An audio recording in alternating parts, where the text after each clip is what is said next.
Bonjour à tous et bienvenue pour cette nouvelle émission de Splint Doctor, le podcast qui décrypte la communication politique. Nouvel épisode, c'est le 3e spécial élection US, où maintenant ça y est, la victoire de Joe Biden est acquise. J'ai le plaisir d'accueillir Soufiane Al-Sabak. Comment ça va, Soufiane ? Très très bien, ravi d'être avec vous. Tu es en ce moment à New York, c'est ça ? J'ai la chance de vivre dans cette ville qui, c'est vrai, a voté très fortement pour Joe Biden et donc était contente ce week-end. Et qu'est-ce que j'y fais ? Eh bien, j'y suis actuellement professeur de géopolitique au Baruch College. Merci Soufiane. Et donc, tu es également plus particulièrement un expert, un spécialiste du Parti républicain. Oui, mon dada, c'est la politique intérieure américaine depuis des années. Je ne pense pas qu'il y ait beaucoup de Français qui connaissent les noms des 100 sénateurs, ni effectivement les 46 présidents maintenant. Donc voilà, c'est une petite passion. Et effectivement, il y a quelques années, j'ai écrit sur le Parti républicain, qui est d'assez loin l'objet politique le plus intéressant en politique américaine, puisque c'est un parti qui, de façon absolument incontestable, a connu une trajectoire idéologique tout à fait spectaculaire sur les 40 dernières années. Donc j'ai écrit sur le sujet et effectivement, mon dernier ouvrage s'intitule « La radicalisation du Parti républicain ». Donc avec le Trumpisme et tout ce qui se passe en ce moment, je crois qu'on est en plein dedans. Parfait, merci Soufiane. Mon deuxième invité, c'est donc Yohan Abekassis, qui est là pour le 3e épisode. De nouveau, comment ça va, Yohan ? Ça va très bien, Louis. Merci à toi pour ton invitation. Salut, Soufiane. On vous propose de traiter plus particulièrement le Parti républicain et on va dire l'après-Trump, parce que forcément, tous ces électeurs qu'on n'imaginait pas aussi nombreux, puisque la défaite de Trump n'est pas une large défaite. Il a quand même réussi à mobiliser une grande partie de son camp sur cette élection, et beaucoup de ces électeurs, beaucoup de ces Américains ne se retrouvent pas dans le message et la politique portée, imaginée par Joe Biden. Et donc, Soufiane, la première question, c'est est-ce que l'image qu'on a eue donc des médias, en particulier européens, mais aussi c'est le traitement de certains médias américains sur les fractures, sur la division des États-Unis, correspondent réellement à la réalité ou c'est quand même déformé ? Je pense que c'est absolument pertinent. Et effectivement, ça devient un petit peu un refrain qu'on peut trouver exagéré de parler des États désunis d'Amérique. Ça fait plusieurs années déjà qu'on entend ça. Et en fait, mon point de vue, c'est qu'avec chaque année qui passe, à chaque fois qu'on utilise cette expression, elle est de plus en plus justifiée. Les États-Unis, par rapport à la France notamment, sont un pays assez extraordinaire politiquement, puisque les institutions ont été créées pour que les partis qui ne s'entendent pas soient forcés à travailler ensemble. Donc vous avez des institutions, un régime présidentiel, contrairement au régime semi-présidentiel français, qui en fait ne fonctionne que si les deux partis, malgré toutes leurs différences, travaillent ensemble. Donc effectivement, au Congrès, les institutions ne fonctionnent pas si les deux partis ne trouvent pas du consensus. Et ce qui est assez extraordinaire, c'est que effectivement, les États sont totalement désunis en Amérique parce qu'il y a aujourd'hui très clairement une fracture entre deux Amériques qui ne pensent pas du tout pareil et qui surtout, malgré ça, ne veulent pas travailler ensemble. Il y a eu dans les années 60, par exemple, ou les années 70, une ère au Congrès qui était assez incroyable, où effectivement les partis idéologiquement étaient beaucoup plus rapprochés, où il y avait des libéraux dans le Parti républicain, des conservateurs dans le Parti démocrate, et tout ça créait des occasions, comme on dit, de crossover en anglais, et où effectivement les parlementaires pouvaient travailler ensemble. Aujourd'hui, c'est plus ça du tout. Vous avez clairement des démocrates de gauche et des républicains de droite, et les deux ne se parlent plus. Résultat, eh bien, au Congrès, vous avez des bilans législatifs qui sont de plus en plus maigres. Ça a commencé pour moi très clairement avec Bill Clinton, ça s'est accentué très fortement avec Barack Obama, où les républicains ont, comme on dit dans le foot, mis l'autobus devant le but, et effectivement, ils n'ont plus rien laissé passer. Ils ont refusé absolument toutes les initiatives d'Obama, ce qui fait que le bilan législatif de Barack Obama, à part ces 2 premières années, est vraiment extrêmement terne.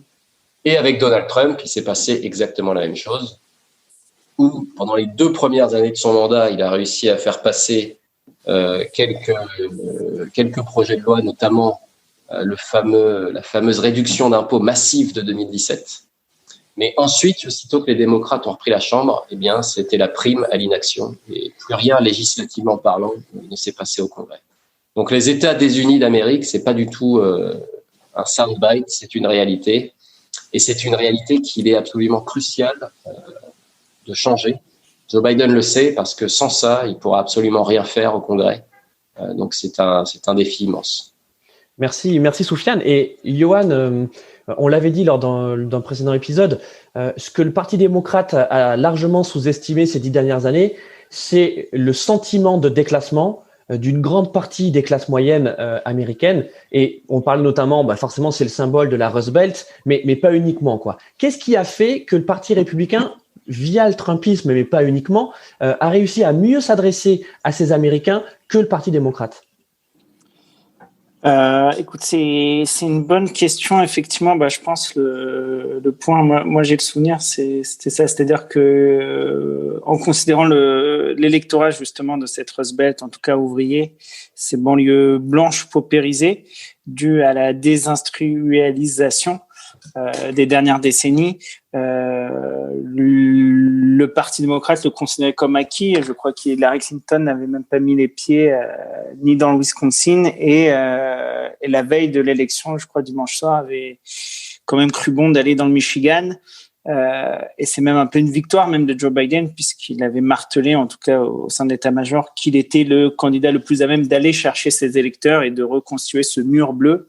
Minnesota, Wisconsin et surtout Michigan et Pennsylvanie, ce qu'il est en passe de faire. Donc, les faits lui ont donné raison, mais encore avec une marge très très faible des années précédentes. La Pennsylvanie, le Michigan, il n'y avait pas de débat et c'était même pas des swing states. Donc oui, effectivement, cet électorat a changé et a opéré un quasi changement à 360 degrés. Plus que le Parti républicain, et ça je pense que Soufiane pourra peut-être soit me contredire ou alors apporter sa connaissance, mais je pense que c'est surtout Donald Trump qui a bien compris la colère, le sentiment de mépris aussi, de déclassement, puisque dès 2015, dès son discours à la Trump Tower, il avait déroulé, on va dire, son programme et s'adressant à cette Amérique qui se sentait délaissé par les élites du Parti démocrate, tous ces ouvriers. Et son élection de 2016 le prouve, puisqu'il a réussi à l'emporter sur Hillary Clinton dans toute cette Rust Belt. Moi qui aime beaucoup la sociologie américaine, moi qui aime beaucoup la culture américaine, c'est vrai que j'adore Bruce Springsteen et pour l'écouter depuis plusieurs années, même décennies, il la chante, cette Amérique, si on prend le temps d'écouter les paroles, cette Amérique qui se sent délaissée, abandonnée, comme il le chante, les jobs sont partis, mais les gens sont restés, et les industries, elles aussi, il n'y a qu'à aller à Détroit ou même en Pennsylvanie, en s'éloignant de New York, on voit justement cette Amérique un peu abandonnée. Pour répondre à ta question en politique, je pense c'est le flair, c'est-à-dire sentir le peuple. Trump l'a magnifiquement réussi et son élection est venue le consacrer. Là où Hillary Clinton est dans le sérail, ou en tout cas en politique, depuis bien longtemps, et elle n'a pas su comprendre, c'est-à-dire en voulant refaire la coalition Obama, ça n'a pas marché. C'est, je pense aussi de la crise financière de 2008. On l'avait dit, 2016, c'était la première élection présidentielle depuis les deux mandats d'Obama, mais depuis la crise financière de 2008. Et cette crise est venue, on va dire, accentuer ce déclassement et ce rejet aussi de cette classe politique, de cet establishment, qui soit républicain comme démocrate. Et la preuve, en 2016, en primaire, on avait des candidats républicains, on va dire, bon ton, en tout cas corrects, respectueux, et avec un Donald Trump qui a laminé un à un ses adversaires pour finalement faire de même avec Hillary Clinton, qui représentait cet establishment, là, pour le coup, démocrate. Soufiane, sur l'histoire récente du Parti républicain, donc Johan a parlé à très juste titre de la crise financière de 2008. On a vu l'émergence à ce moment-là des fameux Tea Party au sein du Parti républicain. Est-ce que ces Tea Party posaient déjà les bases de ce que deviendra assez rapidement le Trumpisme ? Les bases, oui, je pense que c'est le cas, puisque la base du Trumpisme, pour moi, c'est avant tout le récit d'une histoire alternative de l'Amérique, une Amérique rêvée, une Amérique nativiste, une Amérique qui, au fond, n'existe plus et qu'il faut s'acharner via je crois, idéologie anarcho-conservatrice à conserver à tout prix dans l'Amérique d'aujourd'hui. Et le Tea Party a fait ça, parce que le Tea Party, effectivement, même si on l'a représenté avant tout comme un mouvement anti-dépenses fédérales, anti-hausse d'impôts, etc. C'était avant tout un mouvement extrêmement nativiste, une Amérique qui n'a jamais accepté l'avènement du président noir, le premier des États-Unis, et une Amérique qui, pour la toute première fois, je crois, de façon absolument massive, via les réseaux sociaux, dès 2010, avait compris la force du mensonge, la force de ce récit alternatif des fake news, et qui commençait à raconter que Obama était musulman, que Obama était né au Kenya. C'est comme ça vraiment que ça c'est né, je crois, les mensonges de masse qui ensuite sont devenus totalement monnaie courante à partir de 2015-2016 et la campagne Trump. Donc oui, de ce point de vue-là, je pense que le Tea Party a jeté les bases du Trumpisme, absolument. Johan, pour justement revenir sur cette ascension de Donald Trump, tu as parlé d'anti-establishment. C'est quand même incroyable que quelqu'un comme Donald Trump, dont on pourrait penser justement qu'il fait partie de cet establishment, ait réussi à s'en extraire et justement à le dénoncer de manière aussi virulente et convaincante. Ah, tout à fait, c'est même assez incroyable, mais c'est la force de Donald Trump, pour rebondir sur ce que vient de dire Soufiane, c'est justement, c'est fait, c'est un héritier, c'est un pur produit new-yorkais, il n'y a qu'à voir les vidéos qui existent où il était plus libéral pour l'avortement, il était pour la peine de mort, il est devenu contre, enfin Donald Trump n'a pas d'idéologie fixe, en tout cas dans ces dernières années. Et effectivement, c'est un tour de force qu'il réussit, c'est-à-dire moi, le milliardaire, je suis là pour défendre les petites gens. Ce n'est pas un self-made man. Enfin, il développe cette idée ou ce storytelling, même si les faits indiquent le contraire. Mais là encore, c'est cette capacité à faire croire. Plus un mensonge est gros, plus il passe. Et pour le coup, c'est ça. Enfin, Joe Biden a été attaqué sur la corruption, sur ses enfants, mais on voit bien que celui qui a ses enfants autour de lui et qui sont aux affaires, c'est bien Donald Trump. Donc oui, après, c'est, comme dit Soufiane, cet art du mensonge et qui est cru. Et Donald Trump avait dit, il est tellement soutenu qu'aujourd'hui, rien ne peut, on va dire, faire vaciller, en tout cas, ses croyances. Aujourd'hui, c'est la fraude, l'élection volée, et tous ses supporters, en tout cas. Enfin, il y a un tel rejet du camp d'en face que on ne croit plus ce qui est dit. Où est la vérité? La vérité, c'est celle de l'autre camp. C'est sa croyance. Donc oui, Donald Trump a réussi, mais là encore, c'est un showman, c'est un homme de télé. Il sait quoi vendre, il sait quoi dire, et c'est aussi que les masses sont assez crédules, mais surtout crédules parce que elles s'informent via les mêmes réseaux d'information, et comme a dit Soufiane, avec ce récit alternatif, c'est tout à fait possible. Merci Johan. Soufiane, si on dézoome un petit peu sur le Parti républicain et qu'on se dit sur les 30 dernières années, le Parti républicain s'est de plus en plus radicalisé. La question que je vais te poser, c'est un peu qui est arrivé en premier, l'œuf ou la poule? Mais en fait, est-ce que c'est l'électorat qui s'est radicalisé ou est-ce que c'est le parti qui s'est radicalisé en traînant derrière lui son électorat?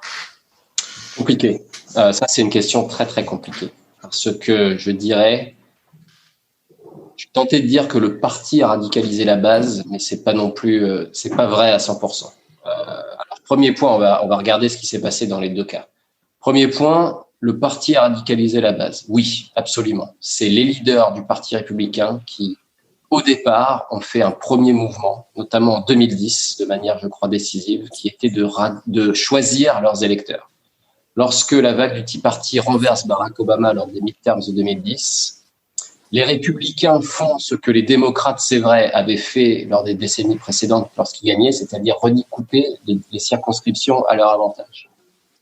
Problème, les républicains font ça en 2010 et ils le font vraiment à un niveau d'ultra-partisanisme, je ne sais pas si ça se dit, qui est absolu, qui est sans commune mesure avec ce qu'on a connu par avant. Et depuis 10 ans, les cours, tour à tour, démontent les circonscriptions qui ont été redécoupées. On a même un TikTok spécial circonscription incroyable américaine, des circonscriptions qui ont des formes vraiment sans queue ni tête, où on comprend, en fait, c'est ça qui est vraiment intéressant, que le parti choisit ses électeurs. Donc ça, c'est extrêmement intéressant. Donc ça, directement, ça vous radicalise votre parti, puisque vous choisissez vos électeurs. Vous prenez forcément, en choisissant vos électeurs, ceux qui sont les plus fervents, ceux qui sont les plus ardents. Et ça coupe l'herbe sous le pied à toute initiative transpartisane, où un candidat républicain n'a plus aucune incentive à aller devant les électeurs et dire « Ok, je vais adopter une position un petit peu modérée, centriste pour essayer de plaire à tout le monde. » Non, là, c'est tout l'inverse. Je plais aux gens qui sont les plus ardents. Donc ça, pour moi, c'est très clair. L'establishment a radicalisé la base. Dans le même temps, c'est vrai, je crois que la base s'est radicalisée et évidemment, le parti a dû suivre. Alors, comment ça s'explique, ça? Je crois que c'est un mouvement, une lame de fond qui est portée par deux vecteurs qui sont extrêmement importants, où la base a été radicalisée premièrement par les réseaux sociaux, où il y a une désintermédiation du discours politique, où de facto, on peut se demander si d'ailleurs de base c'est pas forcément une bonne chose, mais l'électeur moyen de base a une voix qui porte plus parce qu'il y a les réseaux sociaux et au fond l'opinion de l'expert qui est invité dans une émission de télé par exemple a strictement le même poids que quelqu'un qui met un post sur Facebook en mode public. Et puis deuxième point, au-delà des réseaux sociaux, ce qui radicalise à la base, c'est évidemment les réseaux de télévision, où Fox News, encore une fois, un petit peu comme le parti et l'establishment, a choisi ses téléspectateurs, où Fox News a ciblé une tranche des téléspectateurs comme une tranche de marché, où ils se sont dit, nous, finalement, notre business, c'est la droite et l'extrême droite, donc on va viser dans nos programmes à, je dirais, évangéliser ces électeurs, leur vendre des news et des infos qui sont très clairement partisanes et qui penchent à droite, de manière à segmenter comme ça le marché de la télévision. Donc ça, voilà, pour moi, c'est les deux vecteurs qui indiscutablement expliquent que la base aussi a radicalisé le parti. Donc les deux participent, je crois, du même phénomène et tirent dans le même sens. Et c'est difficile de dire lequel a le plus d'impact, très honnêtement. Merci, c'était très très clair. Et donc une question pour tous les deux. Alors d'abord, Johan, est-ce que le Parti républicain se résume aujourd'hui, donc au lendemain de ces élections présidentielles, au trumpisme? Et puis la deuxième question qui est, on va dire, consécutive, c'est est-ce que le trumpisme va survivre à Donald Trump? Je saurais tenter de répondre oui aux deux questions. Le Parti républicain, effectivement, on l'a vu, s'est radicalisé au cours des dernières décennies, mais surtout des dernières années. Et Donald Trump, qui est un outsider, qui n'était pas républicain à la base, a réalisé une sorte d'OPA sur le parti. Et ce qui fait que aujourd'hui, il y a très peu de voix dissonantes. Alors, Donald Trump est toujours en place, à la Maison-Blanche, et il n'a pas donné de signe qu'il allait faire un pas de côté et disparaître. Donc, il y a toujours cette ombre de Donald Trump. Et on le voit quant aux réactions des élus républicains, notamment des voix qui comptent. Personne ne se désolidarise, en tout cas pour l'instant. Et on voit même des figures comme Lindsey Graham, notamment, ou McCarthy, qui est le leader de la minorité républicaine à la Chambre, aller dans le même sens que la campagne de Trump, c'est-à-dire crier au vol, à la fraude et en tout cas aux accusations défendues par l'équipe de Trump. Donc, et même dans les élections locales, à l'échelle américaine, on voit bien que les candidats de Donald Trump, ou en tout cas ceux qui ont embrassé son programme et en tout cas sa ligne, ont été pour beaucoup plébiscité, surtout dans l'Amérique rurale. Et on l'a vu, si Joe Biden a parfois gagné des États, les électeurs ont voté pour des candidats républicains. C'est le cas dans le Nebraska, dans le deuxième district, je crois, enfin, dans la deuxième circonscription, où là, l'élu démocrate a perdu de 7 points, mais de 6 points, je crois, et Joe Biden, lui, a remporté en tout cas cette circonscription de 7 points. Donc, il y a vraiment un différentiel. Et donc, le Parti républicain, aujourd'hui, se résume en grande partie pour Donald Trump. Et si la question, c'est de savoir est-ce que, une fois Donald Trump en dehors de la Maison-Blanche, son idéologie restera, je pense que oui, très clairement. Il n'y a qu'à voir les chiffres. Il y a eu plus de 10 millions de républicains, en tout cas d'électeurs républicains qui n'avaient pas voté en 2016 et qui sont venus plébisciter Donald Trump. Donc ça restera. Joe Biden le sait. Les élus, en tout cas les élites démocrates, doivent le savoir. Et je pense que c'est ce qui a été dit et répété, c'est-à-dire que l'ascension, en tout cas l'accession au pouvoir de Donald Trump n'est pas un accident et plutôt un symptôme de l'Amérique et d'une radicalisation. Donc c'est une suite logique et il n'y a rien qui prouve aujourd'hui que ça va tendre à disparaître, bien au contraire. Avec davantage, je pense, de radicalisation. Tout dépendra des 4 prochaines années, de ce qui se fera au Congrès, effectivement, avec un Joe Biden qui veut quand même rassembler. Barack Obama avait la même idée, c'est-à-dire d'unir le pays, plus de blue states, de red states, mais à l'Amérique. Il a eu un Congrès extrêmement radicalisé et qui est encore plus radicalisé aujourd'hui. Il avait perdu aussi ses premières midterms en 2010. Exactement, et surtout Barack Obama a commencé son mandat alors là avec une vraie loi d'airain et avec puisqu'il avait la super majorité, 60 sénateurs, même si le décès de Ted Kennedy assez rapidement lui a fait perdre une voix, remplacée par un républicain, mais on a vu que c'était compliqué. Et là, effectivement, pour rejoindre ce qu'avait dit Sofiane en introduction, c'est très vrai, c'est-à-dire le Congrès, en tout cas les institutions sont faites de façon à ce qu'on incite au compromis et il faut des voix républicaines ou des voix démocrates pour faire passer notamment les grands textes. Je crois que c'était Franklin Roosevelt qui avait dit un grand président est avant tout un président qui sait manœuvrer son Congrès, ce qu'avait fait Lyndon Johnson en faisant passer les grands textes de loi, en tout cas progressistes, des années 60. Mais oui, le Trumpisme est là pour durer, à voir quelle forme il prendra, qui sera le porte-voix, ça peut être très bien Donald Trump, et d'autres élus, je conclurai là-dessus, Lindsey Graham, Ted Cruz, qui sont quand même très à droite, mais on aurait pu attendre d'eux une certaine hauteur. Non. Et je crois que c'est un tweet de Sofiane qui répondait là-dessus en disant que ça montre effectivement à quel point les élites du Parti républicain veulent aller dans la voie de Donald Trump et se positionnent déjà pour 2024, qui va être le représentant, le porte-voix de ces dizaines de millions d'électeurs qui sont pas prêts de disparaître. Ouais, merci Johan. Donc les mêmes questions pour Sofiane. Est-ce que on peut résumer le Parti républicain au Trumpisme aujourd'hui et est-ce que le Trumpisme peut survivre à Donald Trump? Johan nous dit qu'il y a peut-être un trésor à aller chercher. Absolument. Non, je pense que ça c'est tout à fait vrai et il faut jamais oublier que le Trumpisme ce n'est pas le Parti républicain. Parce que les 4 dernières années, évidemment, on a eu le mirage, peut-être l'impression que les deux institutions étaient liées.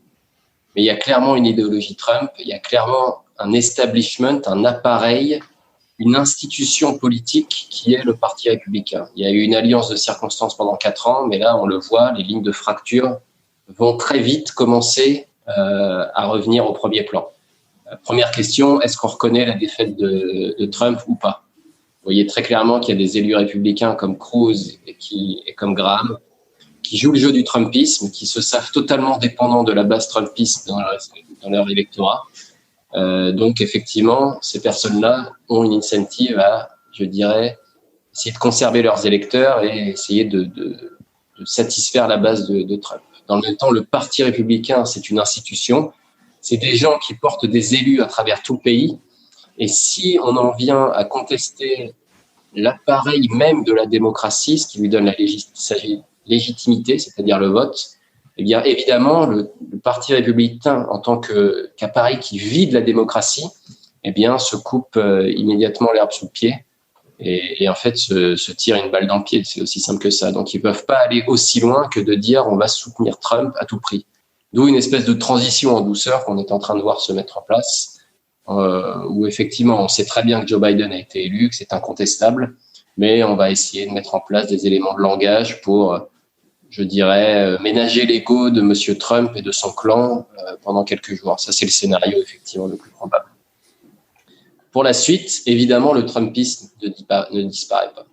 62 millions de voix en 2016, il va sûrement finir à 72 ou 73 millions de voix dans cette élection de 2020. Trump a réussi à sortir des électeurs qui sont absolument dépolitisés, qui n'ont strictement rien à voir avec le Parti républicain ni avec la politique.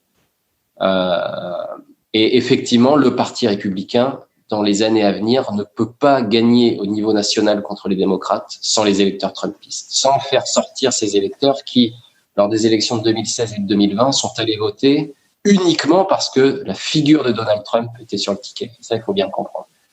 Et le Parti républicain n'a encore une fois strictement aucune chance de gagner contre les démocrates dans les élections nationales à venir, puisque Joe Biden, pour la 7e fois, c'est historique, en 8 élections présidentielles, a réussi à donner aux démocrates plus de voix que les républicains. Et ça, c'est une tendance extrêmement lourde, où on voit que les idées du Parti républicain ne représentent plus rien, en tout cas une minorité d'électeurs, et survivent, surnagent, ont réussi à porter plus de présidents républicains que de démocrates au XXIe siècle à cause du collège électoral et de la déformation géographique qui fait que, en fait, aux États-Unis, la carte vote plus que les gens. Ça, c'est assez extraordinaire. Donc, c'est pas une voix par électeur, c'est vraiment une voix par électeur et aussi par État, ce qui fausse complètement les données. Mais fondamentalement, les idées du Parti républicain sont totalement minoritaires aux États-Unis depuis au moins 20 ans. Et ça, les républicains traditionnels l'ont compris. Ils le savent très très bien. Ils s'accrochent à leur pouvoir institutionnel en passant des accords avec la vérité, en essayant de tricher à la marge pour surcharger les cours et nommer des juges auxquels ils n'avaient pas droit. Évidemment, je pense à Gorsuch et Barrett plus récemment. Mais fondamentalement, ils savent, les gens du Parti républicain, que sans les électeurs trumpistes, qui leur donnent une force de surmobilisation, au-delà du politique, eh bien, ils sont absolument perdus dans les années à venir. Donc le trumpisme, non seulement ne va pas disparaître, mais va avoir un pouvoir d'influence absolument capital dans les années à venir. Et puis évidemment, c'est toujours un peu un cliché. On l'utilise en France où on dit que aussitôt l'élection de 2017 terminée, l'élection de 2022 commence. Aux États-Unis, c'est pas du tout un cliché. C'est une réalité. Vous avez déjà des cadors du Parti républicain qui, avant l'élection de novembre 2020 aux États-Unis, ont fait des déplacements dans le New Hampshire, dans l'Iowa, pour poser les jalons d'une candidature à 2024. Donc ça, c'est dans toutes les têtes. On y pense déjà. Et évidemment, on voit les républicains déjà institutionnels qui se positionnent pour reprendre la filiale trumpiste. Je pense que effectivement Graham et Cruz sont de très bons exemples. Mais on a également la triplette magique du Sénat, de sénateurs quarantenaires qui sont surdiplômés, qui sont à la base affiliés au sérail traditionnel du Parti républicain, mais qui, et ils le savent très très bien, ont joué à fond le jeu du trumpisme ces 4 dernières années et se positionnent pour l'électorat trumpiste pour 2024. Donc à bien surveiller, Josh Hawley, qui est le sénateur du Missouri, évidemment Tom Cotton, sénateur de l'Arkansas, et évidemment une petite pièce sur Mike Lee, sénateur de l'Utah, encore une fois tous entre 40 et 50 ans, qui représentent l'avenir du Parti républicain et je crois d'une façon assez claire, attachés au sérail, attachés à l'appareil, élus avec un vrai establishment derrière eux, mais absolument trumpistes dans leur visée électorale. Et effectivement, tous les diplômes et les bac+5 ne comptent plus lorsqu'il s'agit d'aller raconter des bêtises et des fake news sur Facebook et Twitter. L'enjeu pour ces gens-là est majeur, gagner l'élection présidentielle de 2024. Merci Soufiane. Et donc Yohan, est-ce qu'on peut dire que finalement le trumpisme a permis aux républicains de se décomplexer. Et donc, Soufiane nous parlait notamment de ces jeunes loups qui attendent leur heure et font tout pour la provoquer. Est-ce que, mais c'est aussi voilà pour les démocrates. Hein, on a vu que les idées de Bernie Sanders également, enfin, je vais pas dire empêcher, mais on a vu quand le Parti démocrate restait quand même très divisé et le consensus était compliqué à obtenir. Oui, tout à fait. Avec un petit bémol, c'est que Joe Biden a réussi là où Hillary Clinton avait échoué, c'est-à-dire unifier, en tout cas unir son parti derrière lui et très rapidement.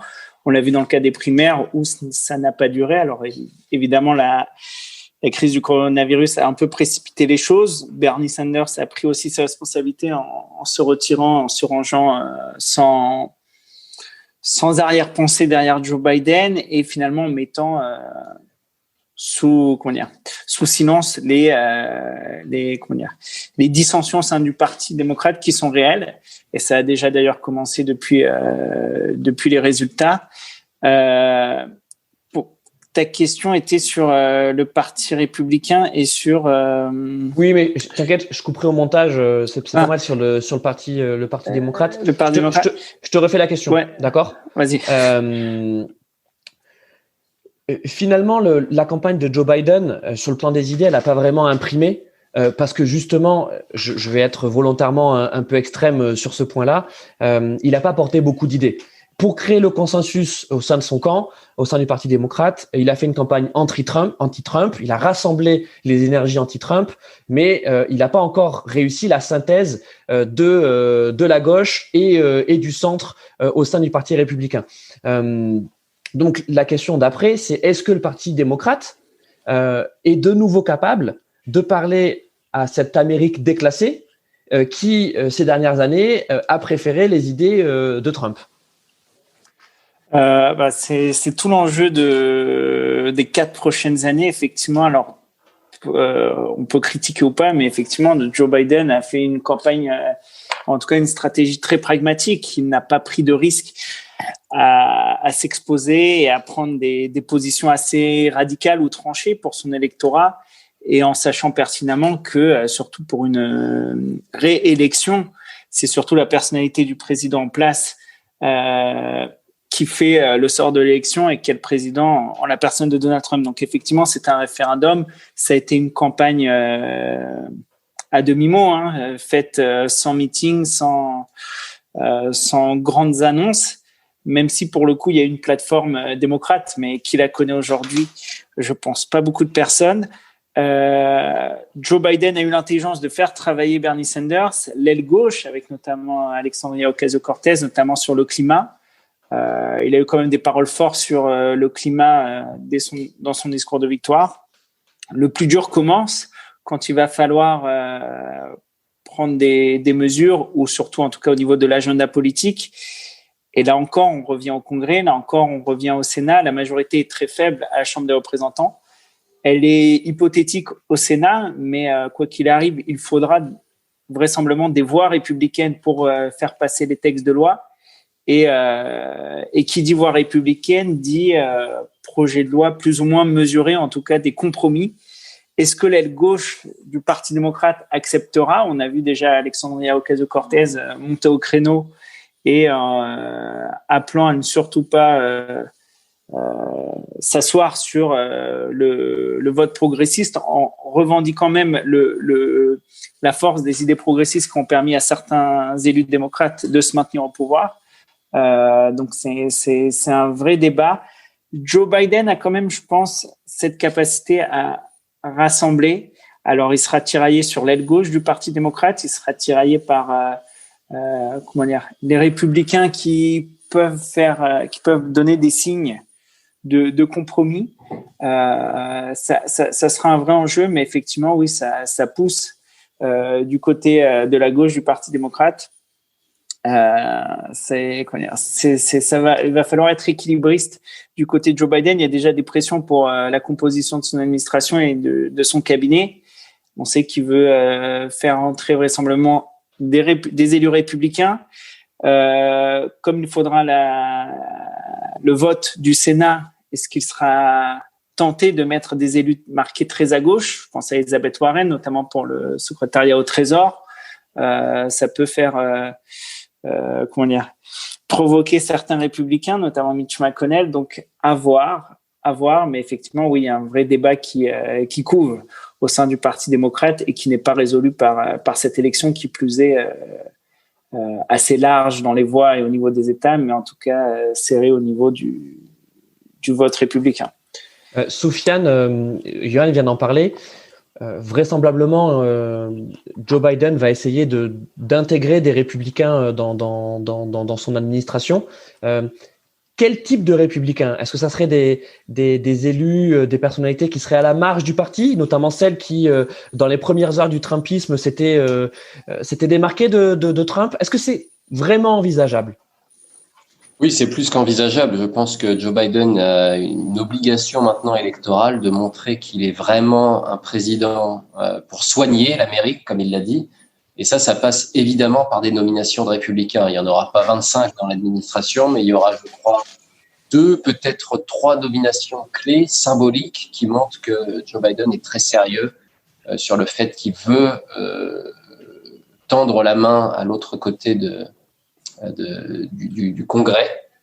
Et effectivement, ce ne sera pas des républicains, je dirais, trumpistes, clairement pas. Ce sera des républicains qui, visiblement, lui ont apporté leur soutien durant la campagne. Et il y a quelques noms qui fuitent, évidemment, mais on peut pas être sûr de grand-chose pour le moment. Et c'est vrai que, en tout cas, ça facilitera la tâche à Biden parce que au Congrès, c'est le Sénat qui doit approuver toute la nomination du nouveau président. Et effectivement, Mitch McConnell ne laissera déjà pas passer, c'est sûr, des profils qui lui sembleront, entre guillemets, trop gauchistes. Donc, c'est vrai que à la base, c'est très dur d'imaginer Bernie Sanders ou Warren entrer dans l'administration, alors que si les démocrates avaient gagné le Sénat, comme on pensait que ce serait le cas, eh bien, ils avaient sans doute leur place assurée, notamment au Trésor ou au travail. Donc, il faudra suivre. Il y a effectivement John Kasich, évidemment, est sur les rangs, l'ancien gouverneur de l'Ohio. On pense à Meg Whitman, qui était l'ancienne PDG de HP, candidate pour être gouverneur de Californie il y a quelques années. Donc voilà, c'est le genre de profil de républicains plutôt centristes qui ont clairement rejeté le Trumpisme et qui peuvent servir de pont vers cette autre Amérique. Néanmoins, il ne faut pas se tromper. Cette Amérique, elle a déjà voté Biden.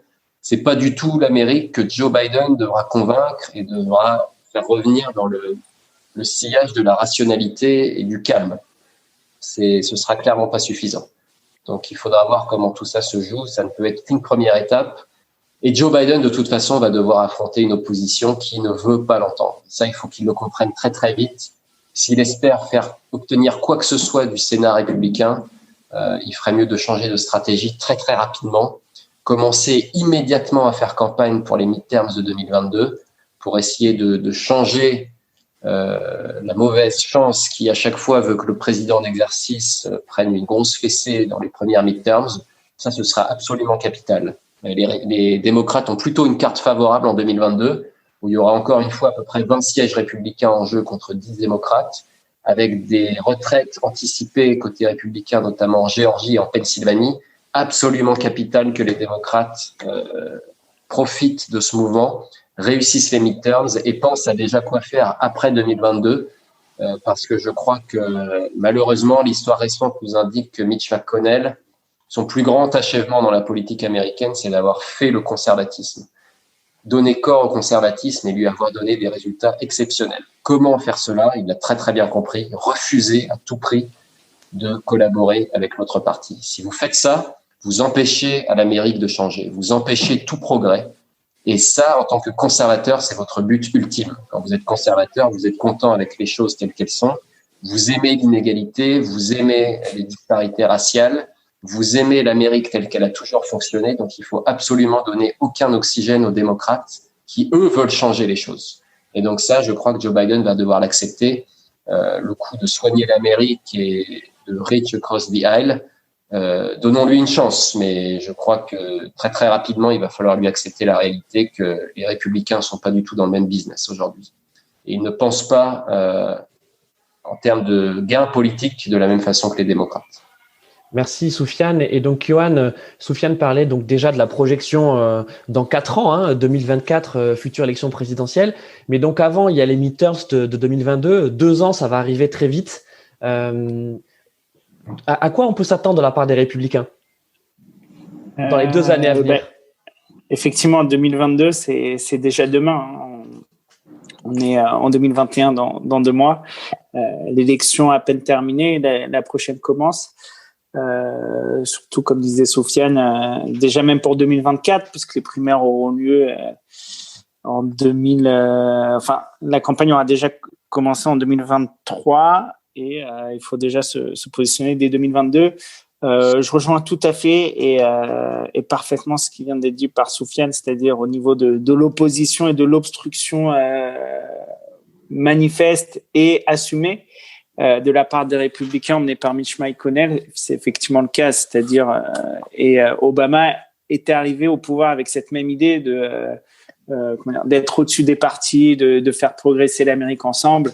Les Républicains ne lui ont même pas laissé cette chance. Et c'était acté le jour même de son accession au pouvoir. Joe Biden a le même constat, a la même envie, mais il me semble difficile de voir surtout un Sénat qui s'est radicalisé au niveau des profils, de voir ça apparaître. Donc ça, c'est une certitude. Et pour les midterms, effectivement, la carte électorale la favorise les démocrates. On voit aussi qu'au-delà de l'élection présidentielle, les élections, on va dire, locales, mais en tout cas législatives, ont une importance. On voit que le Sénat peut basculer avec seulement un sénateur. Il y a les 2 élections partielles, en tout cas les 2 second tours en Géorgie. Il faut que effectivement les démocrates, plutôt que d'espérer le meilleur et d'espérer une collaboration des Républicains, décident plutôt de jouer leur carte, c'est-à-dire changeons l'Amérique mais avec les démocrates. Et pour cela, ça passe par évidemment une majorité au Sénat et une majorité la plus large possible en nombre de sièges. Et dès 2022, effectivement, la règle qui est bien connue, c'est que le pouvoir rend impopulaire et donc les midterms qui viennent sanctionner pour la première fois les 2 premières années sont défavorables pour le président. Est-ce que Joe Biden peut changer ça? Ça dépendra aussi des candidats aussi à la Chambre que le Parti démocrate investira. C'est là aussi un autre débat entre l'aile gauche du Parti démocrate et le Parti centriste. Il faudra choisir les bons candidats dans les bonnes circonscriptions. Donc effectivement, c'est tout l'enjeu de 2022 et qui, comme on l'a dit, se prépare dès aujourd'hui. Merci Yohan. Et donc dernière question pour Soufiane. Qu'est-ce qu'on peut imaginer comme avenir pour Donald Trump? Bonne question. C'est difficile. Il faut, je crois, savoir. Pour répondre à cette question, il faut connaître très précisément l'agenda personnel de Donald Trump.